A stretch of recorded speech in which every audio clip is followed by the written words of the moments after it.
பரமுத்தி அனுபவம் என்பது உடம்பு இருக்கிற பொழுதே அவர்கள் பெற்றது. உடம்பு நீங்கிய பிறகு அது கண்டினியூ ஆகும்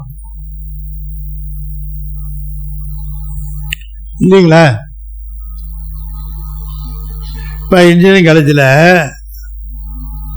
ஃபைனல் இயர்லயே கேம்பஸ் இன்டர்வியூன்னு வந்துடுவாங்க, இன்டர்வியூ பண்ணுவாங்க. நல்ல சிறப்பா மாணவன் இருந்தான்னு வச்சுக்கோங்க, உடனே அந்த கம்பெனி என்ன பண்ணும், நீ அப்புறமா பரீட்சை எழுதிக்க, முதல்ல ஜாயின் பண்ண. படிச்சுக்கிட்டு இருக்கும் போதே வேலை தர கம்பெனி இருக்கும் பொழுது, உயிரோட இருக்கும் பொழுதே முத்தி தருகிற சிவபெருமான் இல்லாமல் போவாரா?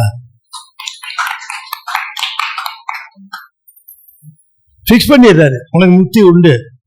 ஆமா, முக்தி உண்டு. அந்த அனுபவத்தில் இப்பயே சேலரி வாங்கிக்கிறான் கம்பெனிக்காரன், இப்பயே பரமுத்தி அனுபவம் எல்லாம் வாங்கிக்க, எல்லாத்தையும் வாங்கிக்க அப்படின்னு இங்கேயே கொடுக்குறாரு.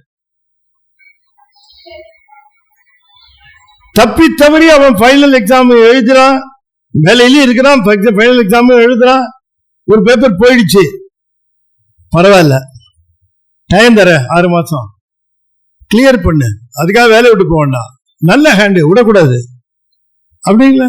அது மாதிரி ஏதாவது ஒரு சின்ன ஆகாமியா வந்துருச்சு, பரவாயில்ல, அதை தீர்த்துட்டு நீ வா, இங்கே இரு, பிராரத்தமா அதை தீர்த்துரு, இங்க சஞ்சீதமா போய் தீர்க்க வேண்டாம், ஆகாமியத்தை நேரா பிராரத்தமாவே தீர்த்துரு.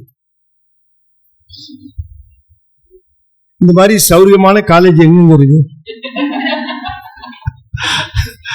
சொல்லுங்க நீங்க? அதுதான் சைவம்.